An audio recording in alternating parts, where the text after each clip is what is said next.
Welcome, everyone. My name is Monica Blanchard. I am with Washington Department of Fish, Wildlife, and U.S. Fish and Wildlife Service. And I, for both agencies, spend my time working on our native lampreys here in Washington and a little bit in Oregon and Idaho as well.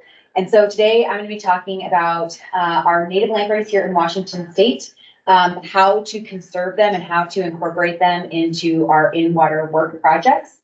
So I like to start off at kind of a higher level and cover just basic biology, ecology, because as a fisheries biologist in my previous work focusing on salmonids, I knew almost nothing about lamprey. And there are a lot of similarities between our anadromous lamprey and our anadromous salmonids, but there's also some really significant differences. So just kind of talking about that so that informs how we think about them as far as management and projects and how we incorporate them. And then we'll jump into actually thinking about them in the context of the work that we do. So we'll talk about threats and that exist we have that information at a watershed scale. We don't have a lot of detailed information, just broadly speaking about lamprey. That would be a theme today, but we're going to talk about threats and how they are different or similar to those that exist in the landscape for our anadromous salmonids. And then focus in on how to incorporate lamprey into our in-water work. So that includes salvage, electrofishing strategies, and just kind of thinking about them at every stage of our in-water work projects. For a little context, Pacific lamprey, along with 3 other lamprey species, were petitioned for listing under the Endangered Species Act in 2003. In 2004, the not warranted listing decision was made. For the other 3 species of lamprey, it was due to insignificant information, which 20 years on, that would still be the case. We have very limited kind of information about populations and their status for those 3 species. In fact, actually, there are only 2 species now, so that's some new and exciting lamprey science. But for Pacific lamprey, it was found that their populations where we had information about their abundance and demographic information were found to be rapidly declining. However, lamprey don't home to their natal streams in the same way that we see with our salmon and steelhead, and so we don't have these distinct population segments or evolutionary significant units that define a population in the same way. Historically, we thought they had a fully panmictic genetic structure, so completely mixed, and that would cover their entire range, which you can see here in this upper map, which is basically from Mexico across the entire Pacific over to Japan, Korea, and Russia, really similar to the historic distribution of steelhead. So because of that genetic structure, there was not an entity that could be listed. So in lieu of listing, the Pacific Lamprey Conservation Initiative was started, and most of the work that I do for both agencies falls kind of under that umbrella. It is a group of folks that are voluntarily conserving this fish outside of that regulatory framework. So a lot of the work that we do when it comes to salmon and steelhead, we are doing in the name of the endangered species. We have requirements, they are legal and they are binding. That is not the case for lamprey. So it is all voluntary. It is all in the hopes of avoiding listing in the future and to conserve these fish and outside that regulatory framework. So we have currently 53 signatories and supporters on that initiative, of which WashDOT is one. It's really exciting that WashDOT is one of the signatories because you all are the first transportation agency to actually participate in this and really kind of commit to conserving and helping lamprey. So that is part of the reason that we're here today, and just greatly appreciate your interest and the agency's dedication to lamprey. So in 2011 and 12, we did the first assessment of lamprey populations, and I'm going to come back to it, but we very excitingly have updated that in 2022 to include the Puget Sound area. Historically, we have really limited data in this region, and so we were not able to say kind of the status of our populations, but we have updated it in the last few years, and so we can say a lot more, which again is like a great time to be engaging in lamprey conservation because we know more about their populations. Another kind of just facts I love to start presentations with is just how old lampreys are. So lampreys are part of the jawless fish family. And lampreys as a group evolved 400 to 450 million years ago. So this is a timeline showing just how much older than all other things they are. Sturgeon are thought of as a really old fish. they are only 200 million years old. Babies when it comes to evolution compared to lampreys. And lampreys are indeed older than trees. So when lampreys first were swimming around the oceans, there was basically moss and algae on land. It was not a very exciting place to be. The ocean was where it was happening, and they were there. So they're this really ancient group of fish. They have survived at least 4 mass extinction events, which is just so amazing.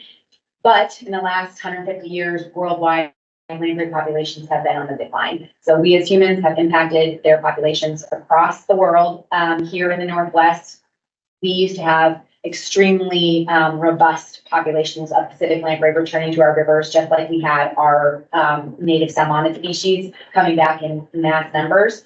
So these are some photos from the 19-teens. The one on the left is of Willamette Falls down in Oregon, and then the one on the right is Kettle Falls before it was named in Upper Columbia. And so Pacific lamprey would just come back in mass, just like we would see with our other anadromous fish, scale these waterfalls, come into our streams, provide a ton of nutrients, marine-derived nutrients, and support our ecosystems here. And we have lost that in many cases across the Northwest.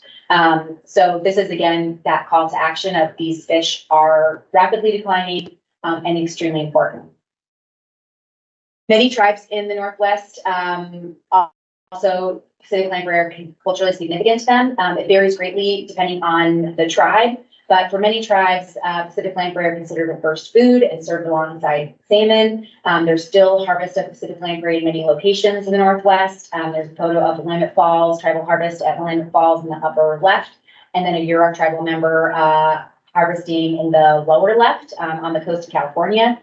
So the tribes have been the initiators of a lot of the conservation efforts in regards to Pacific lamprey. In the 80s, they called attention to the fact that there was this other anadromous fish that was declining greatly and really spurred on conservation across the region. And so that has been also part of the conservation initiative, is that there was a ton of tribal leadership that was proposing large-scale and regional efforts to conserve these fish. And that was kind of pulled together with U.S. Fish and Wildlife Service and the Conservation Initiative to be kind of this unified group that can be working on lamprey conservation. So what makes lamprey different? A few of these things are going to be really important when we're talking about actual inclusion of lamprey in our projects. So very famously, they don't have jaws. So they're in the jawless fish group of fish, and they've got that round sucker mouth or that oral disc. They don't have scales, they don't have bones, they have a cartilaginous skeleton.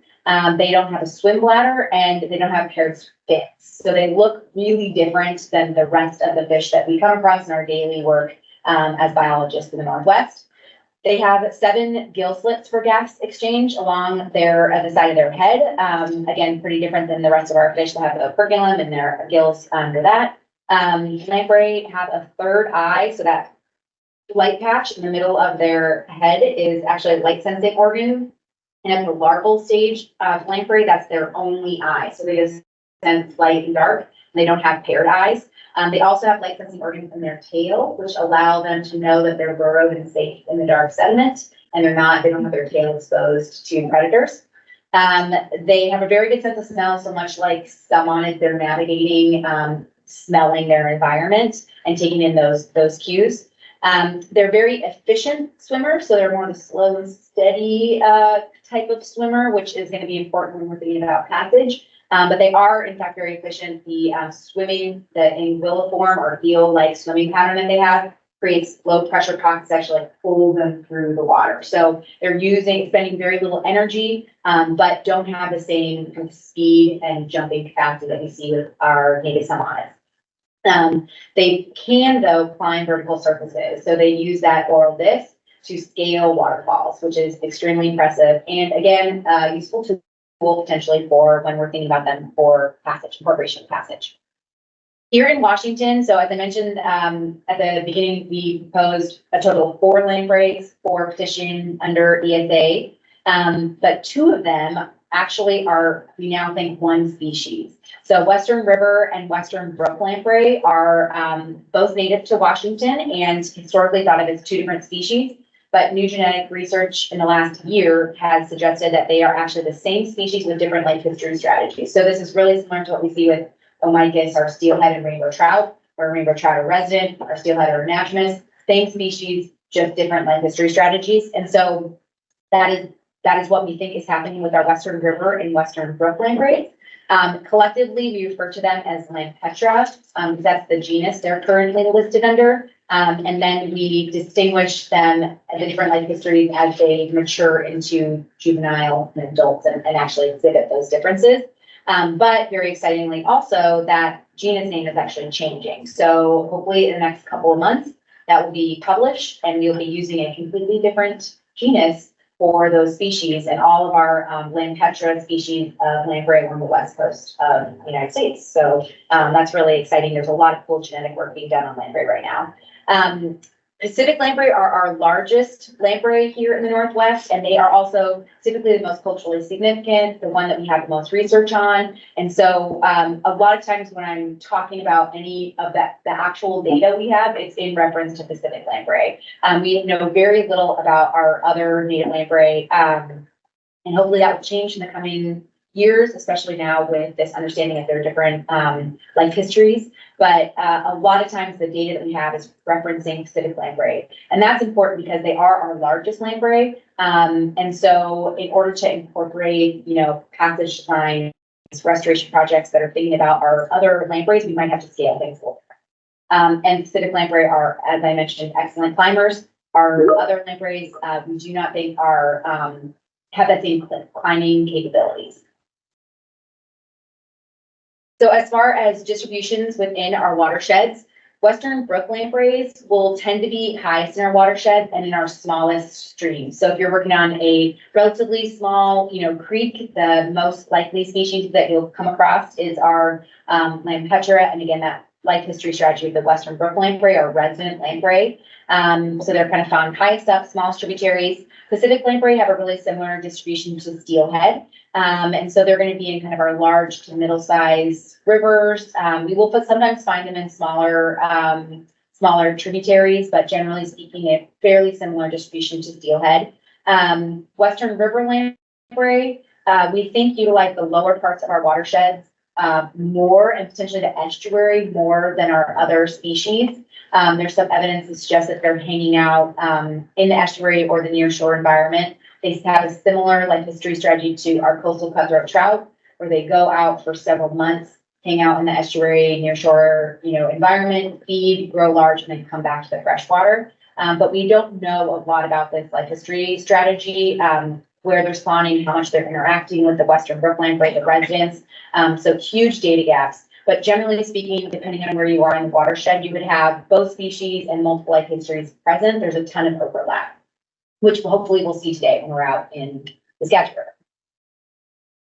And then for species composition, this is work that's been a collaboration with Washington Department of Fish and Wildlife and the Columbia River Intertribal Fish Commission, looking at the species composition at Washington Department of Fish and Wildlife smolt traps. And so this is an example of just how in a relatively short area, small area, we get a lot of variation in our composition, species composition. So this kind of ranging from the gorge along the Columbia River to the Grays River. And you can see some watersheds have are dominated, or there's all Lampetra. So for example, the white salmon, Lampetra is in the blue, and that is probably a referencing a larval lamprey that we don't know the life history strategy yet. And then gray is our Western brook lamprey. And so those are probably adult Western brook lamprey they collected there. And then a little downstream, the Clamor River, they recommended only Pacific lamprey, and that's in the orange color. So, just to note that in the streams you're going to be coming across, in the north part of the state, you can have a variety of Lampetra and Pacifics depending on where you are. So for the Pacific lamprey life cycle, this is specific to the Pacific lamprey. Very excitingly, we also have gained in the last 4 or so years a lot of information about their life cycle. And so that is indicative of the fact that we are just scratching the surface when it comes to learning about these species, because we are even just changing the amount of time they are in their specific life stage. So the larval lamprey are what we most commonly come across when we're doing in-water work projects. At this life stage, they are filter feeders. So they're actually burrowed in the fine sediment and they're filter feeding detritus, algae, things that from the water column or the sediment itself. And they're going to stay in the fine sediments. We now think for over 10 years potentially. So we used to say around up to 8 years, then we said up to 10 years, and we just heard recently that potentially up to 15 years. So depending on environmental conditions and how quickly they're growing, that time frame is going to change. But they're going to be filter feeding in those fine sediments and living for many years in the freshwater environment. As they grow into larger larvae and start to transform into what we call juveniles, that is kind of the equivalent of our smolt stage for our Pacific salmon. They are going to move into, they sometimes move into coarser materials, so cobbles, places where there's interstitial spaces, and they can tuck into those areas, be safe, because they're not feeding at this time. They're going through this huge metamorphosis, but they're not feeding, and so they're hiding from predators in high flow. During this time, this is when they develop their teeth and their oral disc. They also grow those paired eyes. So at the larval stage, we'll see hopefully today, they're not going to have paired eyes. So they make this really large transformation, again, not eating. It takes several months. And then they migrate out to the ocean. They tend to migrate in the winter and spring on high flows. That carries them out and also potentially protects them from predation because there's more turbidity in the stream at those times. So they're going to migrate out to the ocean. And then they're going to be in the ocean for up to 7 years. This is another time frame that has been adjusted in the last couple of years, where we historically thought it was kind of 1 to 3, maybe 4 years. And then some work that the Columbia River Tribal Fish Commission is doing on the Columbia River found that there were lamprey coming back after 7 years in the ocean. So just a couple of studies, and we've had to change this entire configuration of their life cycle, which is really neat because we're just learning so much about them every year. So if I come back and do this talk at a different time, I will probably have to update this slide. So again, lamprey migrate back to the freshwater, but not necessarily the river that they were hatched in. So they don't home to their natal streams. We think there's some evidence that they're homing to a region potentially. So here in the Puget Sound, there is some kind of suggestion that there's genetic differences for the Pacific lamprey in the Puget Sound, southern BC, Washington coast area. The Columbia Basin also has some genetic differences, but they're not as distinct as our salmon populations. And there's just much more mixing of the population. You can think of it as just like a high stray rate. They're moving across these boundaries a lot more. There was an example of a Pacific lamprey that was tagged off the coast of Russia and showed up at Bonneville Dam on the Columbia River. So they are traveling wide in the ocean and potentially coming back to a totally different region than where they were hatched. But so our adults return to the freshwater environment. We have ocean maturing and stream maturing adults. These are really similar to our like spring steelhead, spring summer steelhead, and winter steelhead. So our stream maturing lamprey are going to enter the freshwater in the spring and summer. They're going to hold over the summer, hold over the winter, and then spawn the following spring. Our stream maturing lamprey are going to be akin to our winter runs of steelhead, where they're going to start, like I said, stream ocean maturing. They're going to be partially matured when they re-enter freshwater. They're only going to be there for a short amount of time, and they're going to spawn in the spring, so they're going to be entering in the winter. So they have a shorter second residency in the freshwater. And we don't know in this area kind of what proportion of lamprey are exhibiting those different, they're actually considered ecotypes because there's genetic linkages to those different actions. But likely here in the Puget Sound, where we have some shorter watersheds, they don't have to travel as far, we might have that ocean maturing ecotype more commonly, but we really don't know. In the upper part of the Columbia and Snake Basin, adult Pacific lamprey will potentially hold 2 full years before spawning. And they are not eating during that time. They are just migrating upstream, holding and maturing towards preparing for spawning. So a really potentially long time between your last meal and your spawning. Lamprey spawn in really similar substrates that we see steelhead spawning in. They'll even spawn in kind of coarser material, cobbles next to bedrock if there's smaller substrates there. But they're looking for gravels and cobbles. They build typically a pretty round nest by moving the rocks and cobbles with their mouth, and then laying their eggs in this kind of saucer-shaped depression. So the kind of take home from the life cycle is that lamprey utilize a ton of different environments over the course of their life.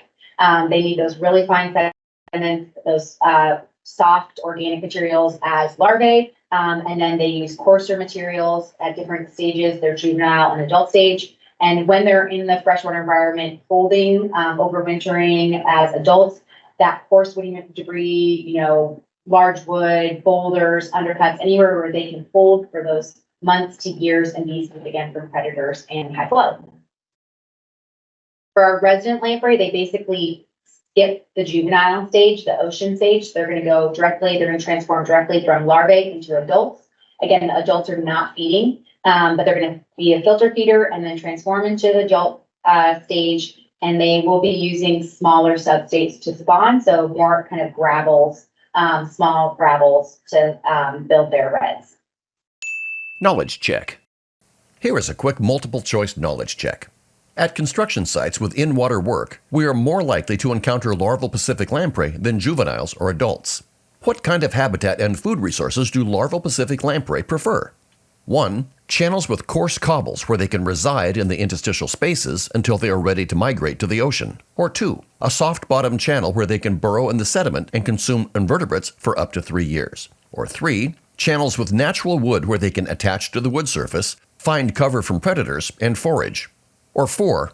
A channel with fine sediments where they burrow, filter feed detritus and algae from the water column and sediment, and grow.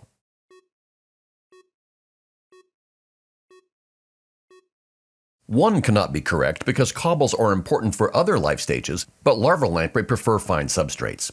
2 cannot be correct because larval lamprey are filter feeders. They do not consume invertebrates. 3 cannot be correct because larval lamprey live in stream sediment. They do not have an oral disc, cannot attach to wood, and they are filter feeders, not foragers. If you selected 4, you are correct. Which of these factors are not true for both Pacific lamprey and Lampetra species? 1. Some or all individuals have an anadromous life history. Or 2. At the larval stage, they do not have eyes. Both eyes and oral discs develop later in either the juvenile or adult stage. Or 3. Anadromous adults develop a jaw used to latch onto their hosts, such as whales and sharks, and feed on their body fluids. Lamprey are jawless fishes. Or 4. They most commonly use small cobbles and or gravel, similar to the preferred steelhead habitat, for reproduction in order to build their reds.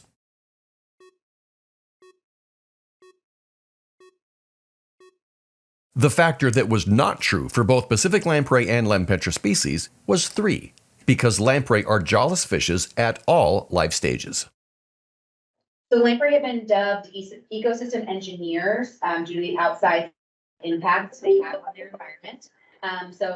We also talk about this in reference to beavers, because again, they have an outsized impact on their environment and they're affecting a lot of different species. So when it comes to lampreys, at the larval stage, that filter feeding and burrowing action, so again, they're burrowed in these fine sediments, that creates, that oxygenates the bed material. It decreases sediment hardness, and so it actually creates the environment that is really beneficial for other species like macroinvertebrates that use that benthic environment as their home. Those are also, the base of our food web and really important for feeding other species. So creates that beneficial environment. It also helps with nutrient cycling. So in that filter feeding process, they're taking nutrients from the water column and bringing again to that benthic environment. They're not very efficient at pulling nutrients from the food that they eat. So they're basically kind of recycling it into the benthic environment. It's also been shown that they can be really beneficial as filter feeders for removing different materials from our water. So there's an example in California where the larval lamprey were removing E. coli from the water system. So they can be really beneficial kind of from the human perspective for some of these bacteria that is not favorable in our watersheds. At the adult stage, a lot of the kind of similar impacts that we see as benefits from our salmon and steelhead populations, lamprey also exhibit those. So when they're doing their red building, they're creating bioretribution, so they're moving those rocks around, they're scraping that algae off, they're creating drift forage for other fish. And there's actually a really cool dissertation that was done in California where the lamprey were spawning and there was salmon fry and other species that were feeding on that drift forage and actually encouraged growth for those fish that were utilizing those areas. It's also shown that amphibians like to lay their egg masses in those red depressions because they create this pocket of low velocity. So they can have some really amazing benefits to the other species that they are sharing the stream with. And many of those ways that they are benefiting the other species is that they are very sought after prey items. So lamprey are extremely nutrient dense. They're 3 to 5 times more calorically dense than salmon. They've got great nutrients, great fat. Everything wants to eat them. And so they provide a great base for the food chain in our freshwater and in our marine ecosystems. Historically, so Pacific lamprey will have 100 to 200,000 eggs, a single female. So usually with that amount of offspring, you are assuming a lot of your offspring aren't going to make it to adulthood. So a lot of them get eaten, and they would have acted as a predation buffer as juveniles going out to the ocean with our salmon species, and then also returning as adults to the freshwater environment because they again are just slower swimmers. A little bit easier prey and also very kind of bang for your buck, well worth it for the predator species in the area. So historically, when we had a lot more of these lamprey around, just like that photo that I showed earlier from Kettle Falls, we would have had this interaction and production for our salmon species. There's over 46 species, probably so much more than that have been documented feeding on Pacific lamprey. And Pacific lamprey, when they're in the ocean, they're in their parasitic life stage, and there have been over 32 known host species. I think that's actually out of date. I think that's a little bit higher now. But they are pretty opportunistic when they're looking for their host species. They'll feed on fish species and then baleen whales are kind of the other group of animals that they will attach to and feed on. So they are an intricate and complex part of the food chain out in the ocean and in the freshwater environment.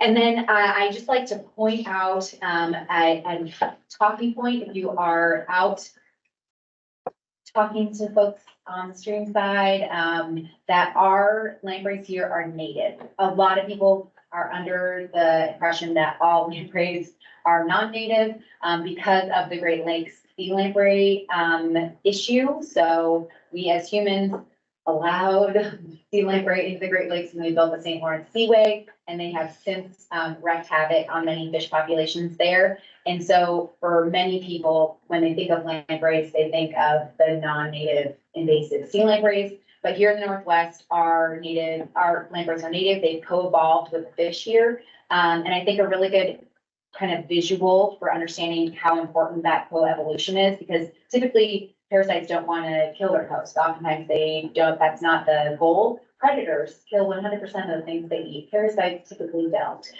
But in the Great Lakes, so this photo up here, the large oral disc here, this is the sea lamprey. It evolved on the east coast of the United States as well as in Europe. It feeds in the Atlantic Ocean on large prey species. But when it entered into the Great Lakes, it was taking advantage of whatever was there. But it did not co-evolve with them. Here, lower down in the photo, are the native lampreys to the Great Lakes. So these two kind of medium-sized oral discs, these are the parasitic lamprey in the Great Lakes. They will have a much smaller impact on their host species because they're much smaller fish. These two small ones are brook lampreys, which that term indicates that they are non-parasitic, so they do not feed, they don't have that juvenile life stage. They transform directly from a larvae into an adult. And so they're just filter feeders during their feeding life stage. So you can see just that these are just much smaller. They would have a much smaller impact on their prey or their host fish. And so this is why sea lamprey has been such a huge problem in the Great Lakes is they are just not no fault of those species there. So that is something that may come up if you are out and about and talking to people about lamprey, and just let people know that they are native here and they will not attach to them in the freshwater. They are not parasitic in the freshwater system. So that is talking points that I have to use a lot. As I mentioned at the very beginning, we have done this risk assessment for our native lamprey, our Pacific lamprey populations. And this has been done in California, Oregon, Idaho, and Washington. We don't have this data for British Columbia or Alaska at this point, or hoping to gain those in the next few years. But this is the first time we've actually been able to evaluate Pacific lamprey populations at a state level for Washington State. And you can see that it is a pretty dire picture in many places in the state. On the east side of the state, there's a number of watersheds that are presumed extirpated, and that's due to large main stem barriers that have blocked fish passage. And then a large part of the east side and west side of the state, our populations are critically imperiled. There's a few watersheds on the Washington coast where we are just imperiled, not critically imperiled, but it is across the state a pretty, I would say, a very good reason to start conserving and work on the conservation efforts, because these populations are not doing well. We're not doing enough to support them, and they are in many of our watersheds in much, much lower abundance than they historically were.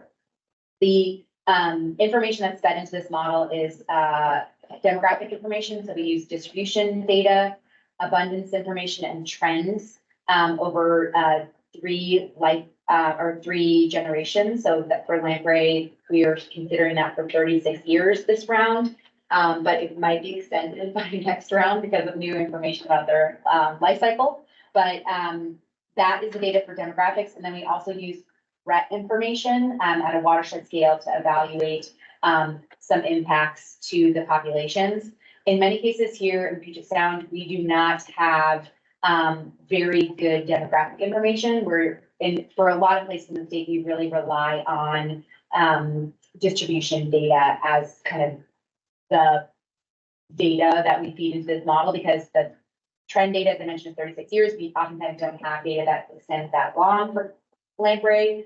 And then abundance data is based off of red surveys for the most part. In many places, we don't have consistent or expansive red survey counts. So distribution is one of the things that we leverage.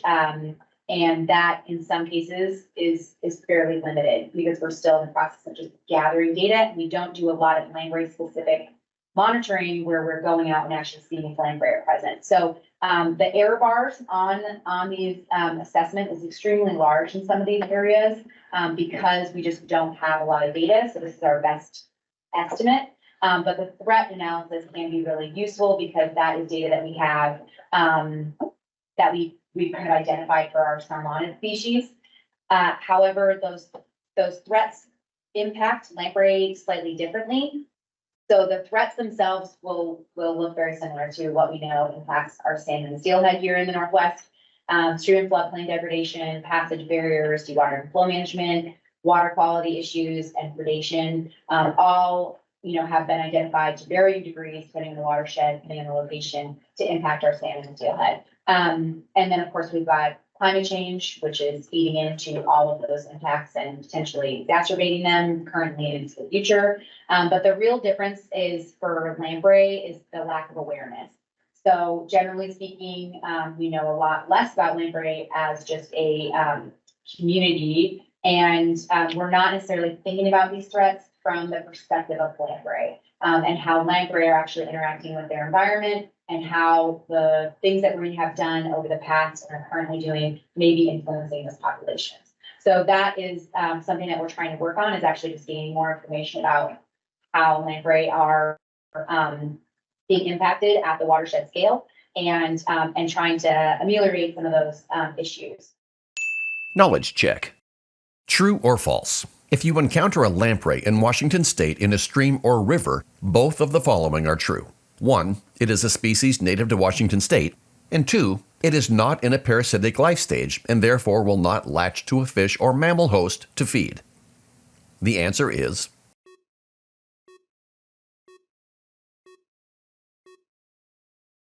true. So the first one, Sam asks, do their teeth regenerate if they're using their mouths to climb? Great question. Wow, unprompted. That's cool. So it's actually very neat. They do shed teeth. So their teeth are made of keratin, so much similar to our fingernails. And they do shed teeth on a relatively regular basis. And what's really cool is the reason we know that is that the Yakima Nation holds lamprey. So they have a translocation program, and they will overwinter adults before moving them above barriers to relocate them in the upper part of the Columbia.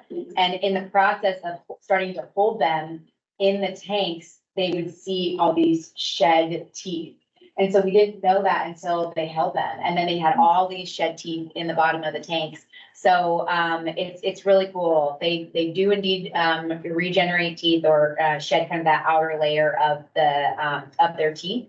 And they probably are doing that in the ocean, as they're feeding. That is probably just happening over the course of their entire juvenile adult life.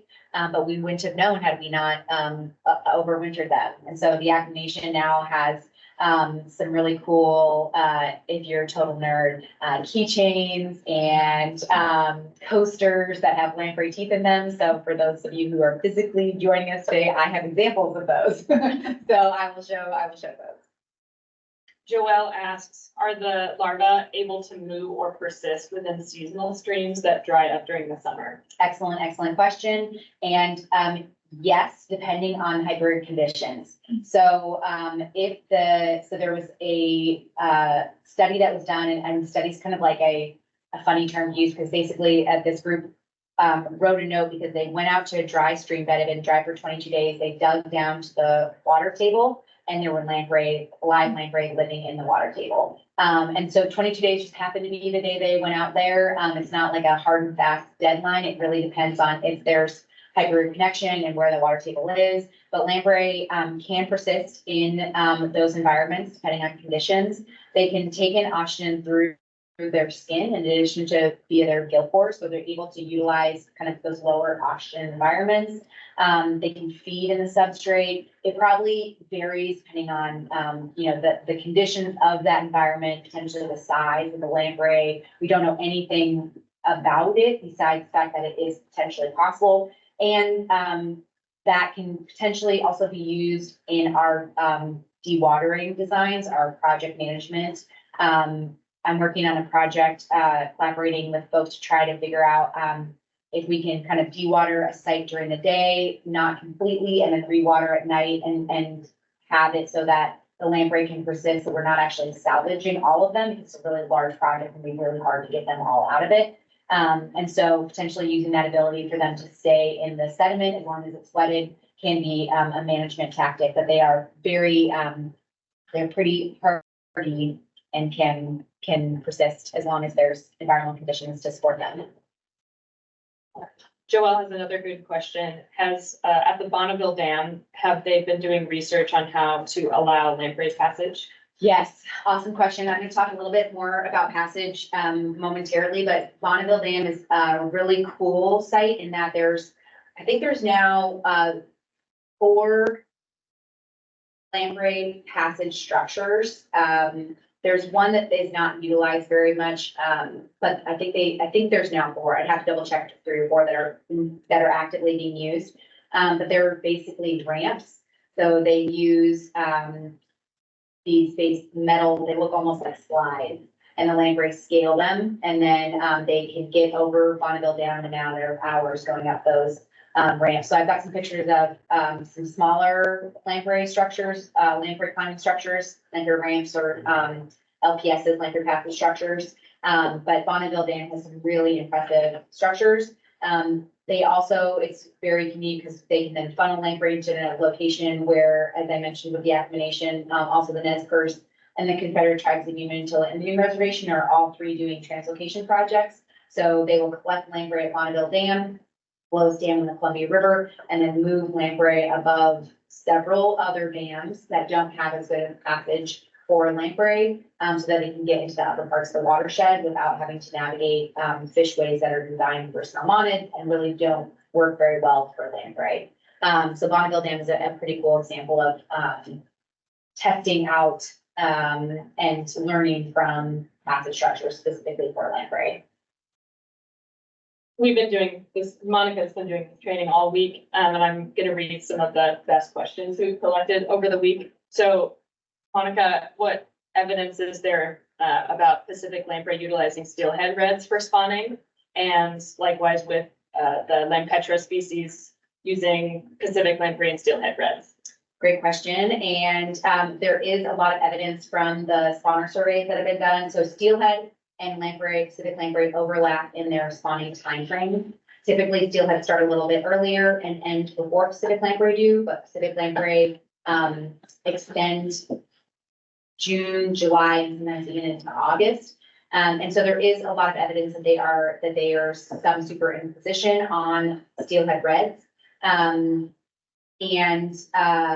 so that's just been observational. We don't have a lot of data on like how that's impacting the steelhead reds but they tend to not be as deep. And they also are just using that substrate that's already been disturbed. But yes, there's superimposition on steelhead reds by lamprey. And then for the Western Brook lamprey, they have potential. I don't know that I think so. Western Brook lamprey reds are much smaller. They can be quite large because sometimes they'll spawn in like conglomerations and they can move quite a lot of sediment. But they also will just spawn in what we term elk prints. So they're just like these small round, they look like an elk set in the stream bed. And those are a little bit harder to document, so we don't document them as consistently. But they are likely, if the sediment is the right size and they much smaller sediment, could be superimposing in those areas too. Laura asks, with their ability to persist in stream substrates where there's a high water table under those seasonally dry streams, or where a channel has been dewatered, do we know what maximum depth they could potentially be found? So we, studying the depth to which lamprey in the wild go in the substrate is very challenging. And so based on lab studies, we currently know that they're in the top 9 inches or so of the stream bed. They likely can go deeper. That's again a lab setting, and so they haven't been there very long. It probably varies greatly based on the substrate itself. We think that they're potentially also moving seasonally, even daily, to feed at the surface and then maybe tuck away and be protected during the day because they actually typically feed at night. So there's probably a lot of movement that's going on. USGS and a number of other entities are partnering on this summer trying to see if we can sample the actual, we're gonna use planktons to try to sample the substrate and actually see where lamprey are, and also see how that maybe varies with the stratigraphy of the sediment in the stream. So that is an area where we have a lot of questions and it's just really hard to study.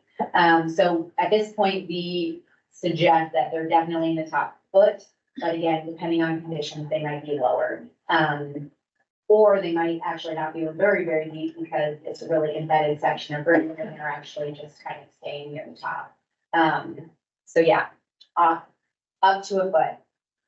More science yet to come. We've got one more question. Joelle, again, with these great salvage questions. How long can lamprey, both larvae and adults, persist out of the water? For example, if we were dewatering for a project, how long could it be potentially dewatered while still having the lamprey in the substrate survive? Okay, so if they're in the substrate, they're not on the surface, but the substrate is dry. Okay, so I can talk about both. So if the substrate is dry, so initially we kind of have stayers and goers, and I'll talk about this when we talk about salvage, but but more or less, we get some lamprey coming up right away when the water is removed. And they don't seem to respond to head pressure, so it's kind of like when the water fully is removed, we've got a good, about 50% that will come out.